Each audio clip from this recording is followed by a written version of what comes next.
तुलसी के पास दिया जलाने से क्या फल मिलता है, जानिए श्री कृष्ण जी क्या कहते हैं। दोस्तों, एक समय की बात है, देवी सत्यभामा भगवान श्री कृष्ण के पास आकर उनसे पूछने लगती हैं, हे स्वामी, मेरे मन में कुछ प्रश्न उठ रहे हैं, कृपया मेरा मार्गदर्शन करें। तब भगवान श्री कृष्ण बोले, हे सत्यभामा, क्या है तुम्हारा प्रश्न, कृपया बताओ, तो तुम्हारे प्रश्नों का निवारण करके हमें प्रसन्नता होगी। तब सत्यभामा कहती हैं, हे स्वामी, तुलसी के पास दीपक जलाने का क्या महात्म्य है और रोज शाम को तुलसी के पास दीपक क्यों जलाया जाता है, इससे मनुष्य को कौन सा फल प्राप्त होता है, तुलसी के पास दीपक जलाने की विधि क्या है तथा दीपक लगाते समय कौन से मंत्र का उच्चारण करना चाहिए, कृपया आप मुझे विस्तार से बताइए। तब भगवान श्री कृष्ण जी कहते हैं, हे देवी, आज तुमने समस्त संसार के कल्याण की भावना से बहुत ही उत्तम प्रश्न किया है। तुम्हारे इस प्रश्न का उत्तर देने से पूर्व मैं तुम्हें एक प्राचीन कथा सुनाता हूँ, जिससे तुम्हें तुम्हारे सभी प्रश्नों के उत्तर मिल जाएंगे। शाम को तुलसी के पास दीपक जलाने से जो फल मिलता है उसी का वर्णन मैं इस कथा में करूँगा, इसीलिए तुम इस कथा को ध्यान पूर्वक सुनना। इस कथा को ध्यान से पूरा सुनने मात्र से ही मनुष्य 100 वर्षों तक तुलसी के पास दीपक जलाने का पुण्य प्राप्त होता है। फिर देवी सत्यभामा कहती हैं, हे प्रभु, मैं इस कथा को सुनने के लिए उत्सुक हूँ, कृपया आप इस कथा को मुझे कहिए। तब भगवान श्री कृष्ण जी देवी सत्यभामा को वह कथा सुनाने लगते हैं। हे देवी, पूर्व काल की बात है, दक्षिण दिशा में तुंगभद्रा नाम की एक बहुत बड़ी नदी है। उसी नदी के किनारे पर हरिहरपुर नाम का एक अत्यंत सुंदर नगर बसा हुआ था। उसी नगर में मनोहर नाम के एक ब्राह्मण निवास करते थे। वे अत्यंत गुणवान, चरित्रवान, धर्म कार्य करने वाले तथा वेदों के मार्ग पर चलने वाले थे। उन्होंने समस्त शास्त्र का अध्ययन किया हुआ था। उसी ब्राह्मण की एक पत्नी थी, जिसे लोग दुराचार कहकर पुकारते थे, क्योंकि उसके कर्म ही उसके नाम के अनुसार थे। वह सदैव ही अपने पति को अपमानित करती थी, अपने पति के लिए कुबाची कहती थी, पति को भयंकर दुख देती थी, पति के लिए कभी भी भोजन नहीं बनाती थी। उसने उसके पति के साथ कभी शयन नहीं किया, कभी उसके साथ प्रेम से व्यवहार नहीं किया। पति के मित्र, परिवार के लोग घर पर आते तो वह स्त्री उनको अपमानित करके भगा दिया करती थी और स्वयं काम भाव से उन्मत्त होकर के निरंतर अन्य व्यभिचारिणी स्त्रियों के साथ घूमा करती थी। उसका मन पति को छोड़कर के पराये पुरुषों में लगता था। उसने कभी अपने पति से प्रेम से बात नहीं की, किंतु पराये सुंदर सुंदर पुरुषों के संग बैठकर बातें करती थी। पराये पुरुषों को मोहित करने के लिए सज धज करके गांव में घूमने जाया करती थी। कभी वह वन में किसी वृक्ष के नीचे खड़ी रहकर सुंदर पुरुषों की राह देखने लगती और किसी दुष्ट पुरुष को मोहित करके उसके संग भोग विलास किया करती थी।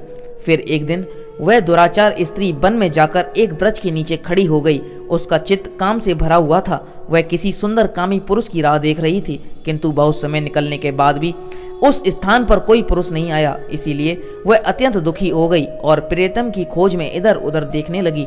उस दिन उसका सारा परिश्रम व्यर्थ हो गया। वहां पर खड़ी होकर वह नाना प्रकार की बातें करके विलाप करने लगी, हाय, आज तो इस मार्ग से कोई भी सुंदर पुरुष नहीं आया। अब मैं अपनी काम शांति करूं, आज की रात कैसी बीतेगी। वह जोर जोर से विलाप करने लगी। उसी जंगल में एक भयानक बाघ निवास करता था। उस पापनी स्त्री की आवाज सुनकर वह जाग गया और उछलकर उस स्त्री का बछड़ करने के लिए उसके पास आ गया। उस भयंकर बाघ को देखकर उस स्त्री के पसीने छूटने लगे। वह भय से धर धर कांपने लगी। वह स्त्री कुछ करती, इतने में ही उस बाघ ने अपने पंजे से उस घायल कर दिया और वह स्त्री जमीन पर गिर पड़ी। जमीन पर गिरते ही वह स्त्री चिल्लाते हुए बोली, अरे बाघ, तू किस लिए यहाँ पर आया है, मुझे क्यों मार रहा है? मैं यहाँ पर अपने प्रियतम को खोज रही हूँ, तू मुझे छोड़ दे, मेरा बछड़ करके तुझे क्या मिलेगा? उस स्त्री की यह बात सुनकर वह भयानक बाघ क्षण भर के लिए रुक गया और हंसते हुए बोला, हे दुष्टा, आज विधाता ने तुझे मेरा ग्रास नियुक्त किया है।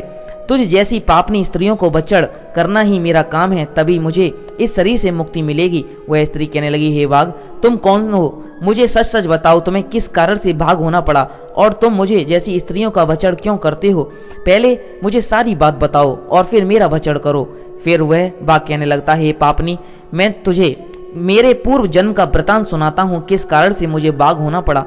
पूर्व काल में दक्षिण देश में एक नदी थी। उस नदी के तट पर एक नगर बसी हुई थी।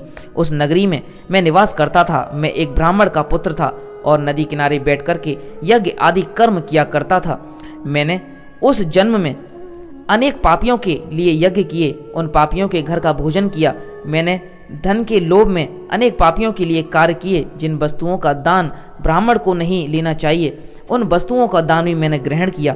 और दूसरों से धन लेता था लेकिन कभी वापस नहीं करता था। इस प्रकार से पाप करते हुए मुझे बहुत साल बीत गए और मैं बूढ़ा हो गया।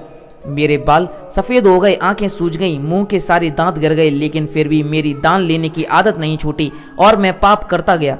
फिर एक दिन मैं धन के लोभ से नदी किनारे गया और अन्य धूर्त ब्राह्मणों के साथ मिलकर के हमने लोगों को ठगा। झूठे मंत्र वचन बोलकर हमने बिना विधि किए ही देवी देवताओं का पूजन किया और बहुत सारा धन दान में ले लिया। फिर उसी स्थान पर एक बीमार कुत्ते ने मेरे पैर में काट लिया और मैं मूर्छित होकर गिर पड़ा। उसी क्षण मेरे प्राण चले गए। फिर यम के 2 दूत उस स्थान पर प्रकट हुए और मुझे पकड़ करके यमपुरी ले गए। वहां पर यमराज ने चित्रगुप्त से मेरे कर्मों का लेखा जोखा निकालने के लिए कहा। फिर चित्रगुप्त कहने लगे, हे धर्मराज, इस ब्राह्मण ने घोर पाप किए हैं। इसने दूसरों से झूठ कहकर धन लूटा है, विधि से पूजा न करके झूठे मंत्र बोलकर भगवान का अपमान किया है, इसीलिए यह पापी ब्राह्मण केवल नरक जाने के ही योग्य है। फिर यमराज ने अपने दूतों को आदेश देकर मुझे नरक की अग्नि में डाल दिया। अनेक वर्षों तक नरक की सजा भोगने के बाद मुझे बाघ का शरीर प्राप्त हुआ और मैं इस दुर्गम वन में निवास करने लगा। मैं अपने पूर्व जन्म के पापों को याद करके कभी महात्मा, साधु, पुरुष, सती स्त्रियों का वचन नहीं करता हूँ। मैं केवल पापी, दुराचारी, उल्टा स्त्रियों का ही वचन करता हूँ ताकि मुझे पाप से मुक्ति मिल जाए। इस प्रकार से उस बाघ ने अपने पूर्व जन्म का वृतांत सुना दिया और उस स्त्री से कहने लगा, पापनी, तेरे आचरण से तू उल्टा दिखाई पड़ती है।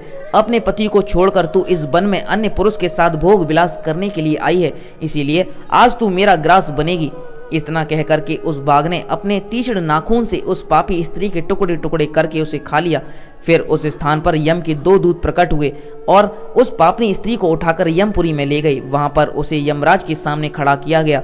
फिर चित्रगुप्त ने उस स्त्री का लेखा जोखा निकालते हुए यमराज से कहने लगे, हे धर्मराज, यह स्त्री तो अत्यंत पापनी है। इसने घोर पाप किए हैं, इसने व्यभिचार किया है, इसने अपने पति की कभी सेवा नहीं की, अपने पति को भूलकर पराये पुरुषों के संग भोग विलास किया करती थी। उसके पापों को सुनकर यमराज ने उस स्त्री को अग्नि से भरे हुए कुंडों में डालने का आदेश दिया। अनेक वर्षों तक उसे उस कुंड में पकाया गया। फिर उसे निकालकर रौरव नामक नरक में डाल दिया गया। इस प्रकार से उसे अनेक वर्षों तक अलग अलग नरकों में डाला गया और नरकों में डालने के बाद वह महापापनी स्त्री पुनः पृथ्वी लोक पर आकर चांडाल के रूप में उत्पन्न हुई। चांडाल के घर में जन्म लेकर वह फिर से अनेक पाप करने लगी, व्यभिचार करने लगी, अनेक पापी पुरुषों के संग व्यवहार करने लगी। फिर कुछ समय बाद पूर्व जन्मों के पापों के कारण उसे कोढ़ का रोग हो गया और वह भयानक पीड़ा सहन करने लगी। उसका अंग अंग जलने लगा, उसके नेत्रों में पीड़ा होने लगी। इस दुख को सहन करती हुई वह दिन बिताने लगी। फिर एक दिन वह तीर्थ में स्नान करने के उद्देश्य से अंतपुर में चली गई। वहां पर वह एक आश्रम के बाहर निवास करने लगी। उस आश्रम में एक तुलसी का पौधा था। अन्य स्त्रियों को वहां पर तुलसी के पास दीपक जलाते हुए देखकर उस पापी स्त्री ने भी वही किया। उसने तुलसी के पौधों के पास एक दीपक जला लिया और उसी रात हृदय फटने से उसकी मृत्यु हो गई और यमराज के 2 दूत उसे ले जाने के लिए वहां पर प्रकट हो गए। जैसे ही यम के दूत उस पापी स्त्री को पास में बांध कर लिए जाने लगे, भगवान विष्णु के 2 पार्षद उस स्थान पर प्रकट हुए और उन्होंने उन दूतों को रोक लिया और कहने लगे, हे दूतों, इस स्त्री को तुम छोड़ दो। यह स्त्री नरक जाने की योग्य नहीं है। तुम किसके आदेश से ऐसा अधर्म कर रहे हो? फिर यम के दूत कहने लगे हैं, पार्षदों, हम यमराज के आदेश से इस पापी स्त्री को उठाकर ले जा रहे हैं, किंतु आप हमें किस कारण से रोक रहे हो? यह स्त्री अत्यंत पापी है, इसे नरक में ले जाने की आज्ञा मिली।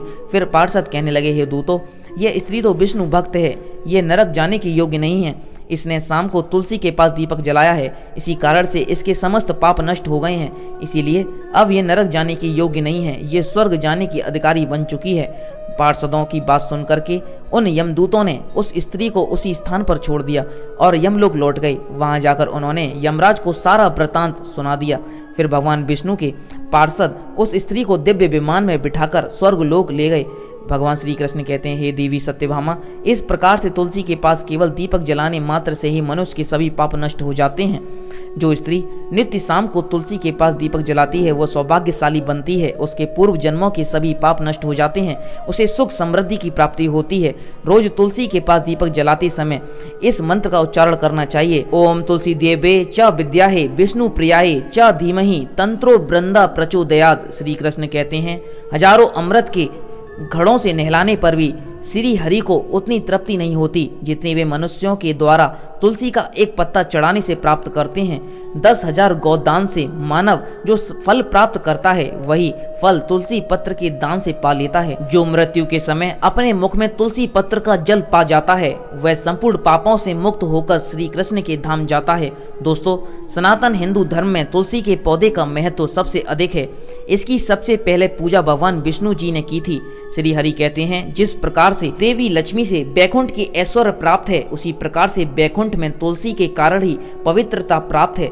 पृथ्वी लोक पर जिस स्थान पर भी तुलसी का पौधा होगा उस स्थान पर कभी बुराई का वास नहीं होगा। ऐसा स्थान सबसे अधिक पवित्र होगा। इसी कारण से हमें हमारे घर में तुलसी का पौधा अवश्य ही लगाना चाहिए। तो दोस्तों, इस प्रकार से भगवान श्री कृष्ण ने तुलसी के पौधे के पास दीपक जलाने का महत्व बताया है। मैं आशा करता हूँ कि यह कथा आपको पसंद आई होगी। अगर ये कथा आपको पसंद आई है तो इस वीडियो को लाइक करके इस चैनल को सब्सक्राइब करके बराबर वाले बेल आइकन को दबा लेना और इस वीडियो को शेयर जरूर से करना और कमेंट में जय श्री कृष्ण लिखना मत भूलना। आपका यहाँ तक वीडियो देखने के लिए बहुत बहुत धन्यवाद।